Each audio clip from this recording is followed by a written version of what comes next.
Halo semuanya, Assalamualaikum warahmatullahi wabarakatuh.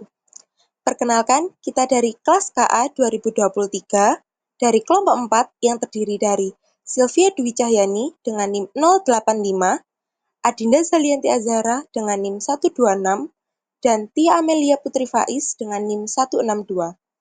Jadi, di sini kita akan menjelaskan tentang matematika sebagai tools of science. Simak penjelasannya. Apa itu matematika?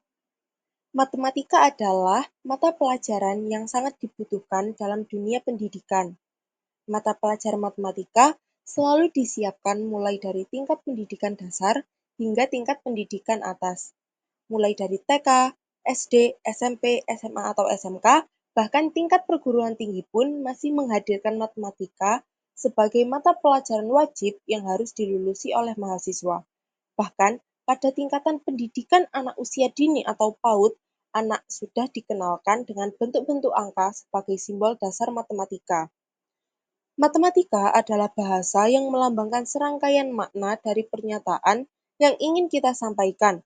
Tanpa pernyataan dan lambang, maka matematika hanya merupakan kumpulan rumus-rumus yang akan sangat susah dipahami oleh sebagian besar manusia.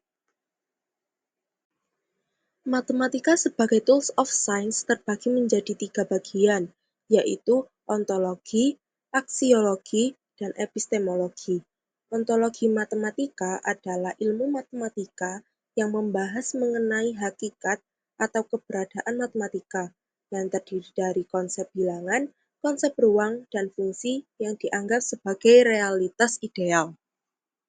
Selain itu, ontologi matematika juga menambah pada apa yang ada di dalam matematika, keberadaan, dan metafisik. Secara spesifik, G menyatakan bahwa ontologi matematika menyelidiki sifat dan entitas dari kategori-kategori logis yang berlainan, serta pandangan realisme empirik. Aksiologi matematika yaitu ilmu matematika yang berkaitan dengan nilai dan kegunaan matematika pada kehidupan manusia, baik dalam pengembangan teknologi, pemecahan masalah, maupun pengambilan keputusan. Aksiologi ini merupakan cabang filsafat ilmu yang mempertanyakan bagaimana sih manusia menggunakan ilmunya.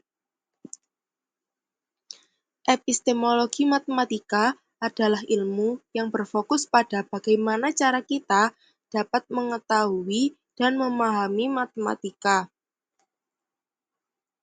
Epistemologi matematika ini merupakan refleksi pikiran dari pengetahuan, asal-usul, sifat alami, batas dasar dan asumsi, prinsip validitas, dan reliabilitas. Hal ini sesuai dengan kajian dari G bahwa epistemologi matematika berbicara mengenai teori pengetahuan yang mengkaji tentang matematika. Selanjutnya, saya akan menjelaskan mengenai kelebihan matematika. Yang pertama yaitu bahasa universal dan simbolik. Matematika dapat dipahami secara global tanpa batasan budaya, negara, ataupun agama. Simbol-simbolnya memiliki arti tunggal sehingga mengurangi ambiguitas.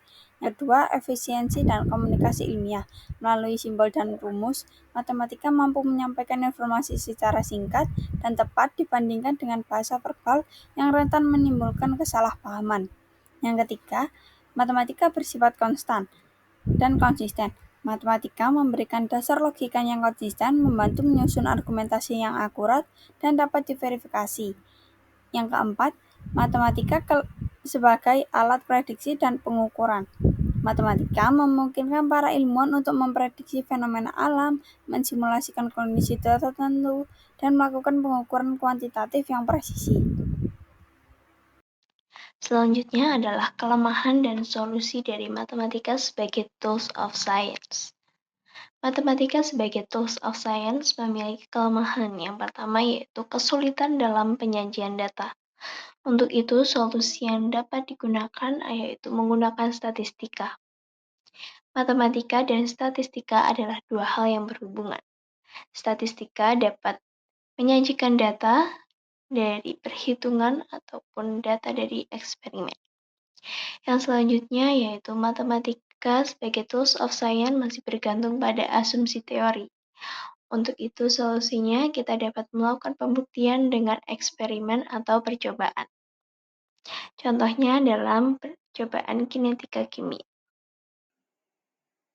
Matematika sebagai tools of science dapat diterapkan pada perhitungan laju reaksi, yaitu min dx per dt atau min delta x per delta t.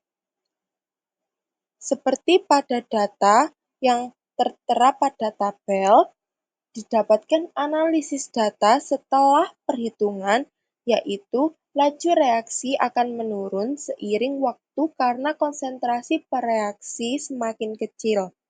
Hal ini sesuai dengan reaksi orde 1, di mana laju reaksi sebanding dengan konsentrasi per reaksinya.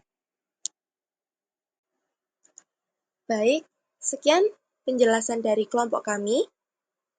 Terima kasih dan wassalamualaikum warahmatullahi wabarakatuh.